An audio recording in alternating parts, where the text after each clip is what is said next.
If your relationship's been going for more than 6 months and you still haven't done this one thing together, you might be skipping something that could be the difference between lasting years or slowly fading out in silence. And no, it's not what you're thinking. It's not sex. It's not a weekend getaway. And it's definitely not having kids. Something way simpler and way braver.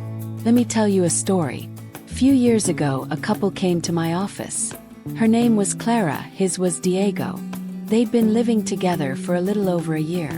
From the outside, picture-perfect couple. Travel photos, lots of laughs, cute apartment. But the second they sat down in front of me, it was obvious. Something was off. They didn't look at each other the same. She spoke first. "Doctor, I feel like Diego's distant. He's here physically, but emotionally. I don't know.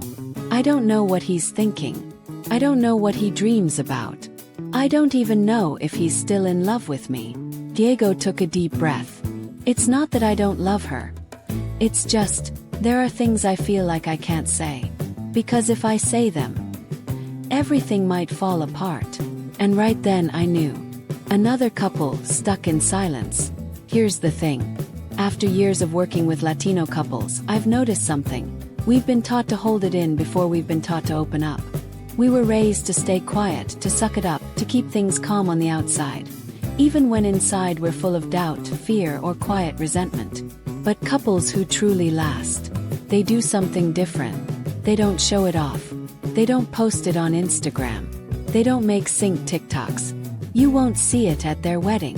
They do it in private, at night, when all the noise fades away. Let me tell you about another couple, Anna and Martin. I met them at a retreat. They'd been together for 12 years. And they looked happy, not in a fake, forced kind of way, but in that deep, quiet kind of love where you just know they've been through it and still choose each other. One night over dinner, I asked, "What's your secret?" Anna laughed. "Well, there's this one thing we do that people might think is weird, or maybe even uncomfortable." Martin jumped in. "Every Sunday night before bed, we sit on the edge of our bed. No lights, no phones, no music, just us. And we ask each other one uncomfortable question.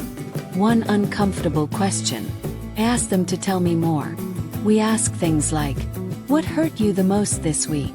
Or, was there something you thought but didn't say to me? Sometimes it's sweet. Sometimes it's heavy. Sometimes one of us cries. But every time, it brings us closer. That, my friend, is what I call the dirty confessional. Not dirty as in offensive, but raw, unfiltered, real. 'Cause it strips you down, emotionally. And yeah, it's scary the first time. Nobody taught us how to do this. We were told some things are better left unsaid. That fantasies, doubts, or dark thoughts are dangerous. But you know what's more dangerous? Shutting up, letting it pile up, letting it turn into distance. Clara and Diego gave it a try. After that session, I gave them one simple assignment. Once a week, sit down, ask one uncomfortable question. Don't interrupt. Just listen without judging. They came back a month later. And Diego said something I'll never forget. I told her that sometimes when I'm driving to work, I wonder what it would be like to be single again. I was ashamed. I thought it'd hurt her. But she told me she'd had that same thought too. And as weird as it sounds, after that, I felt closer to her than ever. And that's the point. The dirty thing that actually keeps couples connected isn't sex. It's vulnerability. It's saying, sometimes I doubt. Sometimes I'm scared. Sometimes I feel invisible. And the other person doesn't leave. They listen. They say, thanks for trusting me with that. Why does this work? Because real intimacy isn't built on candlelit dinners or being polite. It's built when you dare to show who you really are. And the other person says, I still choose you. I'm not here to sell you a technique. I don't have a magic formula. I'm just inviting you to try something different. One night a week. No phones. No distractions. Just the two of you. One uncomfortable question. One honest answer. And a hug, even if it stings a little.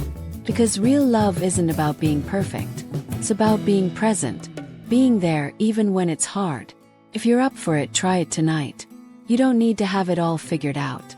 You just need the guts to be seen, to let yourself be known, even in your messiest parts.